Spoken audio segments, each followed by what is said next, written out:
Hola amigas y amigos de la Reserva Nacional La Chimba. En esta cápsula nos adentraremos a la reserva para conocer las adaptaciones de la flora al desierto costero y además vamos a conocer unas criaturas que son tan impresionantes que no vas a creer que son de este planeta, los líquenes.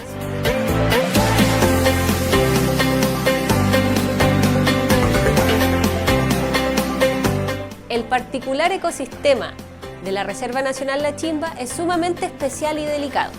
El componente abiótico, eso quiere decir lo no vivo más importante, es la camanchaca. La camanchaca es esa neblina densa que cubre la cordillera de la costa todas las mañanas y que aporta con la humedad suficiente para sustentar la vida en la reserva.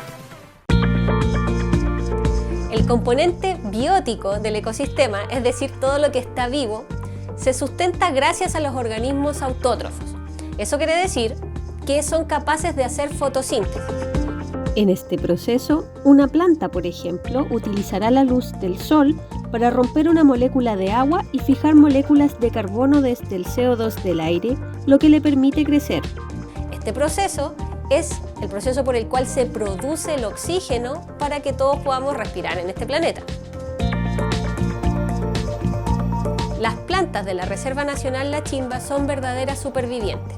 Ellas, a lo largo de la evolución, han tenido que crear adaptaciones que les permitan vivir en este ecosistema que es extremo. Extremo en cuanto a una escasez muy grande de agua y en cuanto a una gran cantidad de luminosidad. Las plantas que tienen adaptaciones a los desiertos, en general, los botánicos la llaman xerófitas. Conozcamos a continuación estas adaptaciones de las plantas xerófitas a nuestro desierto costero de la Reserva Nacional La Chimba.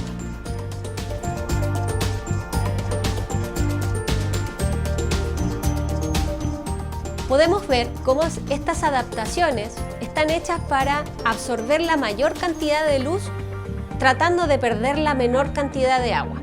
Por ejemplo, las plantas xerófitas tienen raíces que son muy superficiales. Eso permite que nada más toque el agua, la superficie de la raíz, la planta sea capaz de absorberla de inmediato.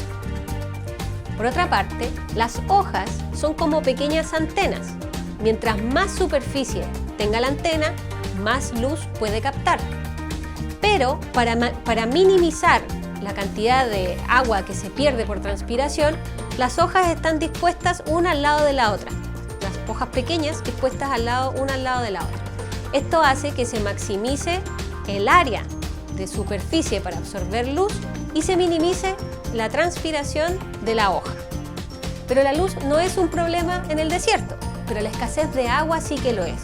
Por lo tanto, estas hojas que están dispuestas una al lado de la otra, tipo antena, y son muy chiquititas, además tienen una cutícula o piel gruesa. De hecho, la naturaleza es muy creativa para poder solucionar este problema. Por ejemplo, algunas plantas de la Reserva Nacional La Chimba son extremadamente delgadas o planas y crecen a ras de suelo.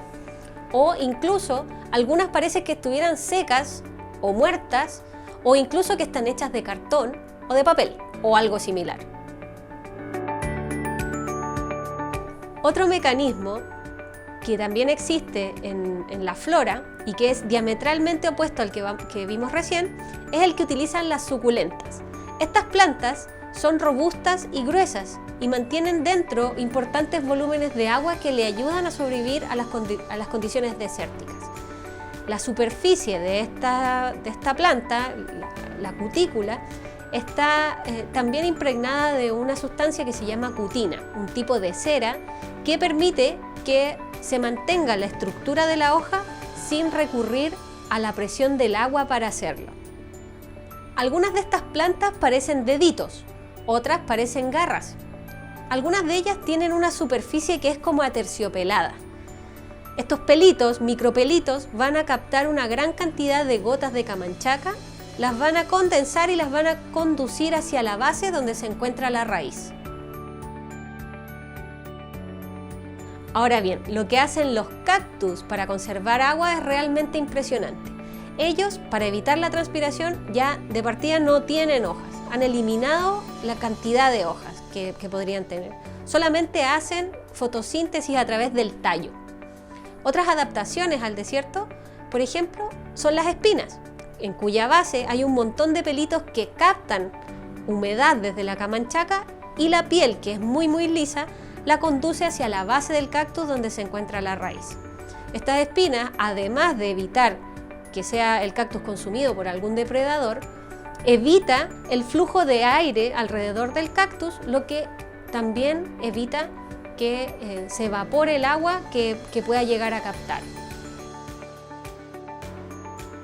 En la Reserva Nacional La Chimba, nuestro proyecto FIC-R desarrolló durante septiembre de 2019 una campaña con botánicos expertos que permitió confirmar la presencia de 88 especies de flora nativa, de las cuales 5 corresponden a distintos cactus característicos del particular paisaje de esta área silvestre protegida.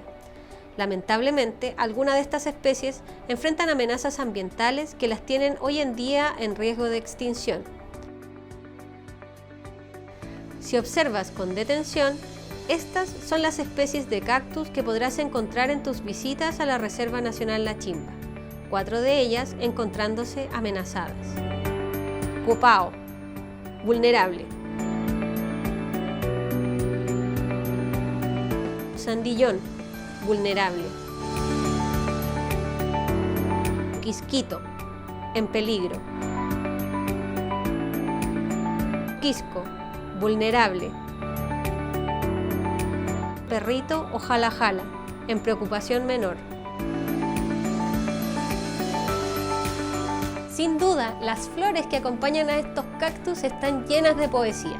¿Cómo puede ser que una criatura pinchuda que mantiene a todo el mundo alejado tenga una flor de tal hermosura?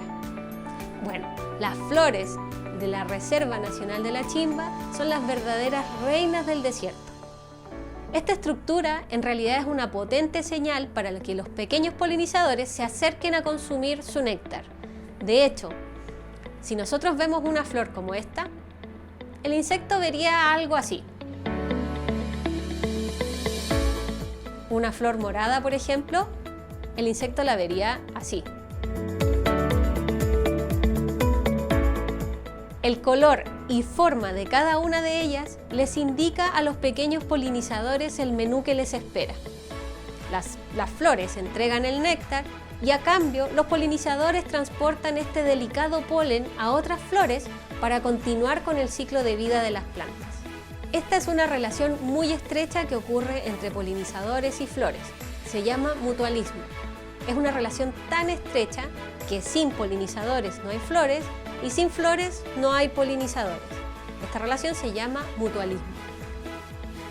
Respecto a las 88 plantas nativas que nuestro proyecto pudo confirmar para esta área silvestre protegida, 65% de ellas son endémicas de Chile, es decir, que se encuentran solo en nuestro país y en ningún otro lugar.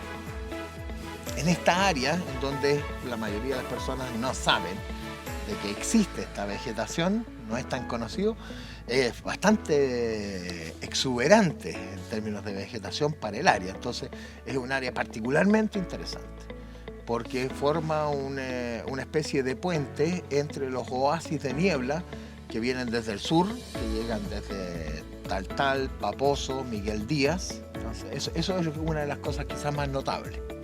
Es complicado hablarle a los seres humanos en términos generales. Yo prefiero hablar con las plantas, pero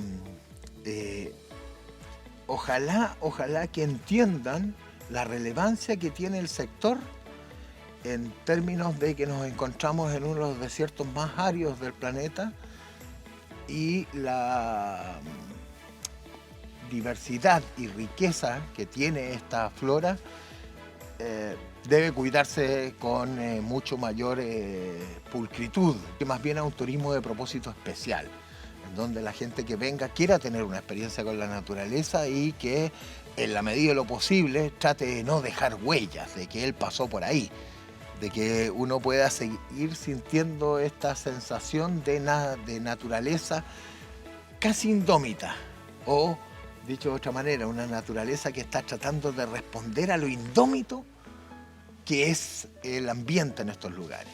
O sea, son una maravilla que logren resistir en este desierto estas especies, por ende la gente debe ir a cuidarlas mucho más.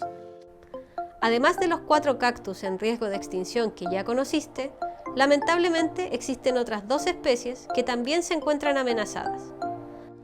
Artriplex taltalensis, en peligro. Pata de guanaco, también en peligro. Esta información nos pone en alerta de la necesidad de conocer el estado de conservación de más especies de la Reserva Nacional.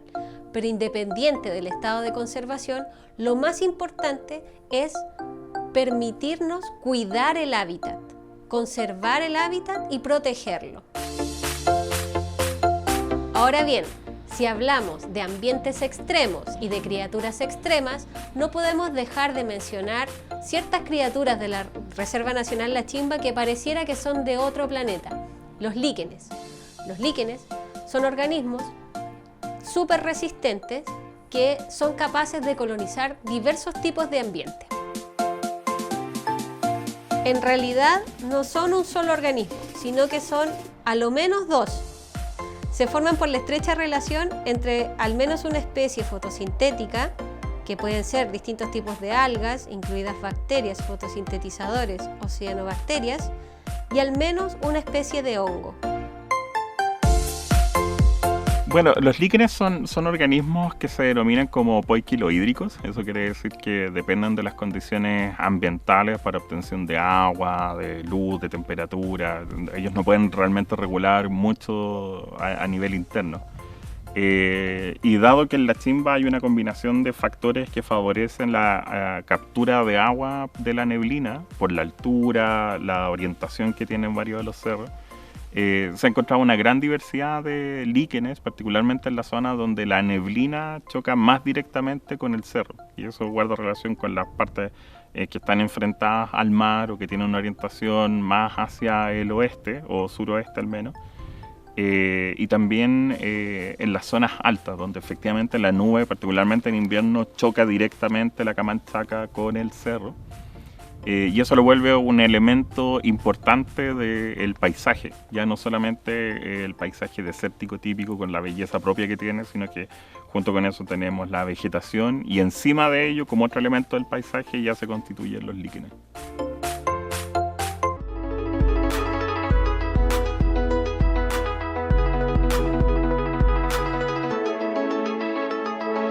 La estrategia ecológica de los líquenes les permite vivir en condiciones que otros organismos por sí solos no pueden tolerar, lo que los hace muy buenos soportando condiciones extremas. Por ejemplo, en la reserva podemos encontrar líquenes adheridos a las espinas de los cactus, sobre rocas, en el suelo o incluso sobre ramas secas. Los líquenes de la Reserva Nacional La Chimba tienen varias formas, tamaños y colores inusuales. Por ejemplo, estos que tienen ramas dicotómicas, es decir, que cada rama se divide en 2. Parecen plantas secas, pero no lo son. También podemos ver líquenes de ramas planas y delgadas, de aspecto fantasmagórico, de color gris claro, formando como una red. O algunas que parecen ramas entramadas, como si formasen un nido. Otros presentan un cuerpo en forma de placas, de aspecto globoso o cerebroide. O planos, formando una superficie verrugosa. Algunos son muy duros y otros súper frágiles. Otros parecen pequeñas matas de colores. Otros son granos entramados en una red de filamentos pequeños que parecen manchas de colores o pelusas algodonosas. Al contrario, otras son placas que cubren las rocas y miden entre medio y 2 milímetros de grosor. Parecen manchas sobre la roca, pero como mencionamos anteriormente, es un organismo compuesto por múltiples especies distintas que cooperan para sobrevivir. Nuestra campaña en terreno permitió identificar un total de 33 especies de líquenes distintos, de las cuales 21 son endémicas de Chile, a partir de las cuales solo 7 han sido evaluadas respecto a su estado de conservación, siendo clasificadas 6 de ellas como preocupación menor y esta, Redonia chilena, en peligro de extinción. Este líquen es sumamente especial. Hasta nuestra campaña en terreno se conocía solamente para la región de Tarapacá, pero ahora sabemos que también habita en nuestra Reserva Nacional La Chimba. Tal cual como en la flora, es sumamente importante la conservación del hábitat para la protección de los líquenes. En este mundo, donde todo parece ser inmediato y acelerado, es necesario desarrollar una sensibilidad especial y tomarse un tiempo para maravillarse de la notable biodiversidad de nuestro desierto costero. Es aquí cuando nos damos cuenta que la vida está latente a manifestarse en cualquier momento y en cualquier lugar que reúna las condiciones climáticas y geográficas necesarias, y nos hace conscientes que el más mínimo desequilibrio la puede borrar en un segundo.